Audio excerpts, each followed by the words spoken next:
And the third quarter comes to an end. Charlotte down by 10. We'll be right back with more Wednesday night basketball here on ESPN after the break.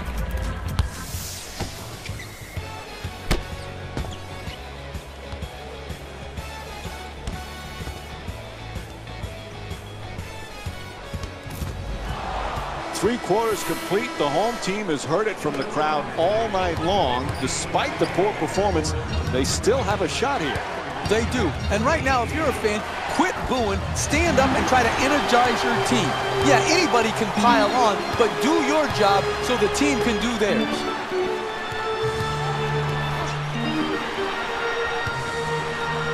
Oh, nice block.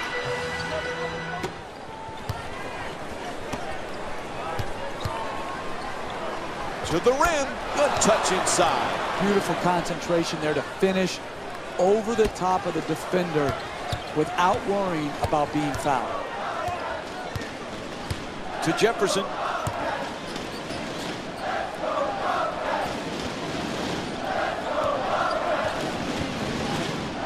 They tip it and get the turnover.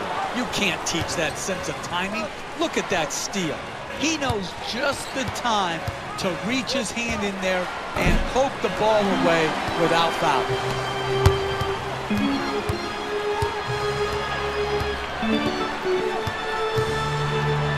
To Jefferson. Excellent ball movement around the perimeter. Three-point attempt. Puts it in from way downtown. Hey, if you're not there on the catch, he's going to rise up and stick it because he's got one of the quickest releases in the NBA. To West. Tied up, has to make that pass. To Hibbert. Fires for two, cans the jumper. And it's an 11-point lead for the Pacers. That's a big-time shot right there.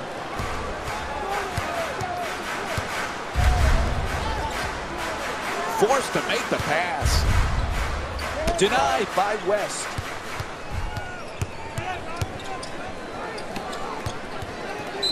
Lets it go. And Charlotte's called for the foul. Their first team foul. And he'll head to the line for the first time tonight. I really like when I see a team play smart offensive basketball. Get the ball to the great free throw shooter. Get him in an aggressive attacking mode. Create the contact. And get 2 free throws.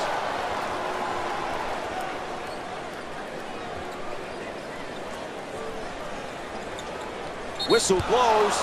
5-second violation. So it'll be Pacers ball. I have never seen teams struggle so much just to get the ball inbound. It really should not be a hard play to execute.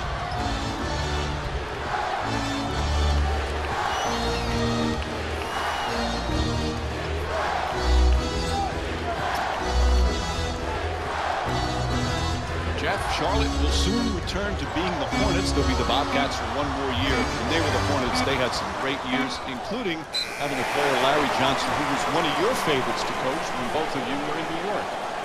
Oh, in that old arena, the Hive, Mike, it was alive at the Hive when they had Warning and Johnson and Muggsy Bogues.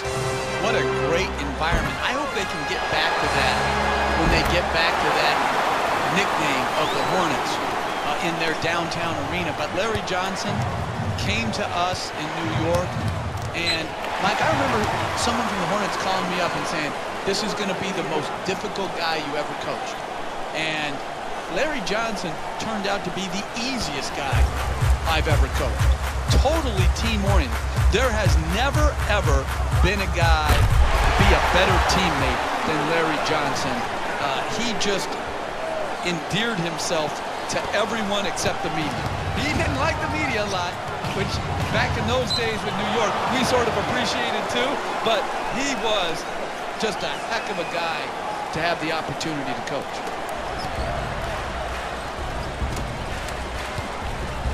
To West. George forcing up the shot.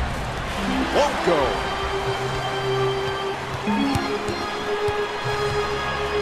Oh, nice rejection by George.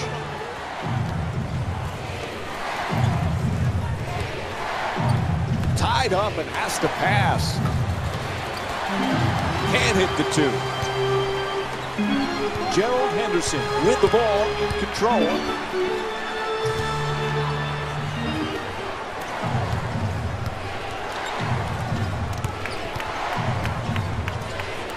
Terrific rejection.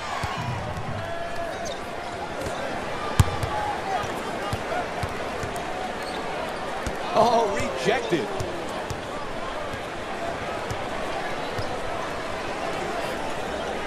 To Hibbert. George. Gets a good look. Not able to hit.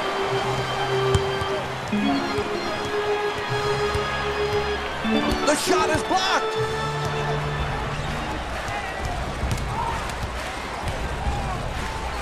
On the drive. Oh, what a finish. That's nice body control right there on that layup. Good finish.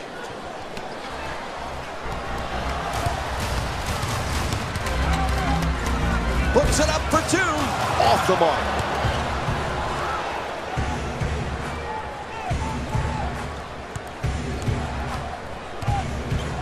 To West. Puts it up. Oh, tough shot. What a play from David West. You need guys who can make shots under duress and pressure. That was a well-defended possession, but that man stuck it even against the best defense. Gets inside, and he draws the foul. Cody Zeller picks up his second foul of the night. Indiana's 3 for 4 from the line tonight. First free throw, good. Smart basketball. Get the ball to your best free throw shooters, draw the contact, build your cushion of this late fourth quarter lead.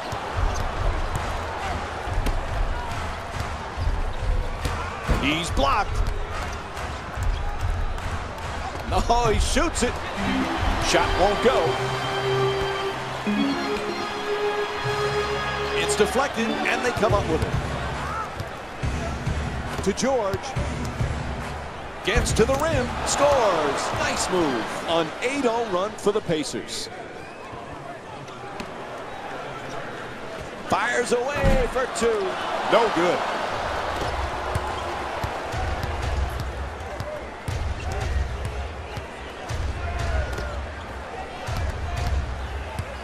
West against Henderson.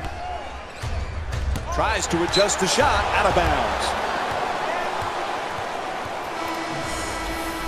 And the Indiana Pacers making a change here, switching their shooting guards. Gets it right back. Shut down, forced to make the pass. George from downtown with just one left on the shot clock. Steps beyond the arc. That's a three-pointer, and they miss another one. Haven't been able to score now in over 3 minutes, and Charlotte's called for the intentional foul. First free throw, perfect. And he makes them both.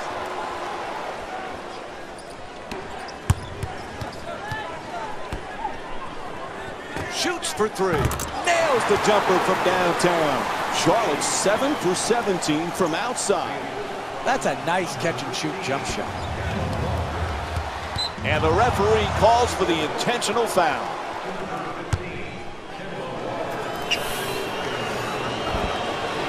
This is the first. So he goes 1 for 2 from the line after hitting the second.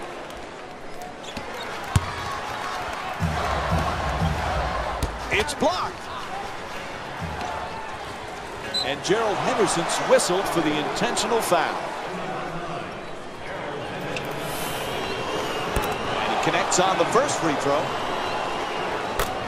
Goes 2 for 2 at the line.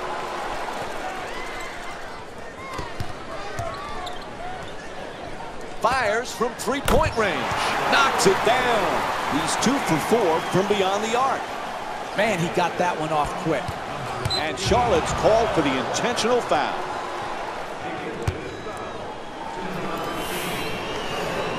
Knocks down the first one. So he hits the first and misses the second.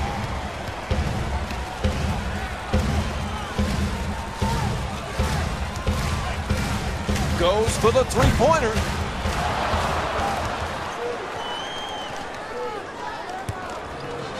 Lots of room there. Bang! Three-pointer on the fadeaway. And he steps out of bounds.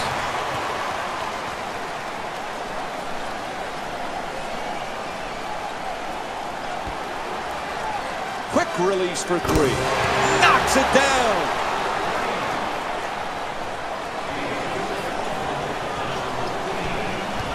So they get the clock to stop with the foul.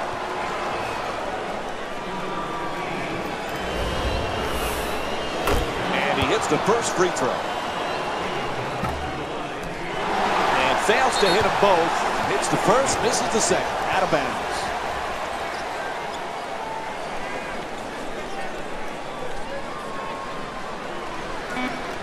And Al Jefferson's whistled for the intentional hit.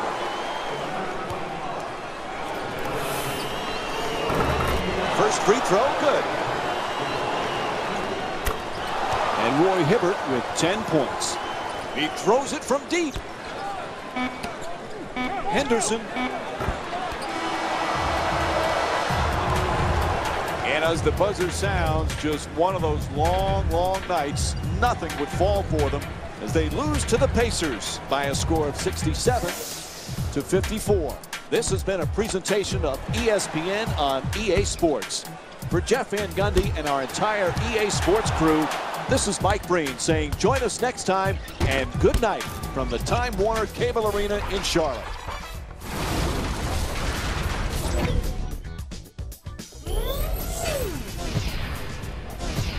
The Indiana Pacers. The Pacers got themselves a win here today. And let's not miss this statistic. The majority of their points were scored in the paint. This is a team that put in the kind of blue-collar work that gets rewarded with the victory.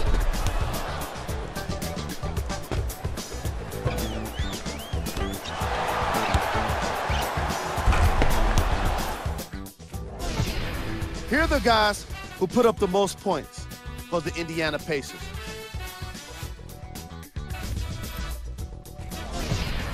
Frank Vogel made the most of a timeout with his team up in the second half. ESPN Wired lets us listen to his words. What we've done to this point means nothing. We need a strong fourth quarter. Strong fourth quarter. The Charlotte Bobcats. The Bobcats didn't lose big, but it wasn't exactly close either. And even though some of them smiled and shook hands with the other guys after the game, you could tell by the way they headed to the tunnels how disappointed they were about this loss.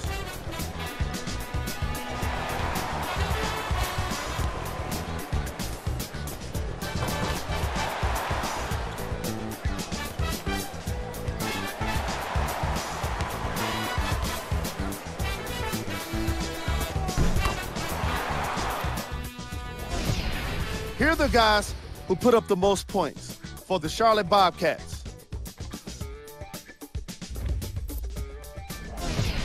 Game track. Blocks. The Charlotte Bobcats would have preferred hosting today's block party rather than attending it, because it was their shots that was ending up getting swatted left and right. You could say they were the life of the party for the entertainment they provided. Let's check out the game stats.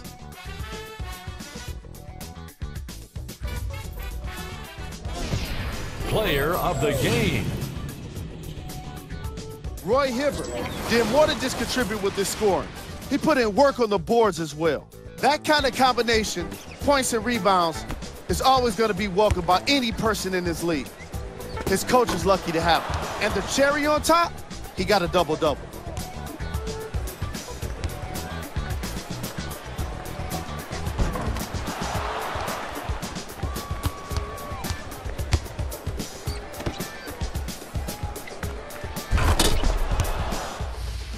Here's a look at the numbers.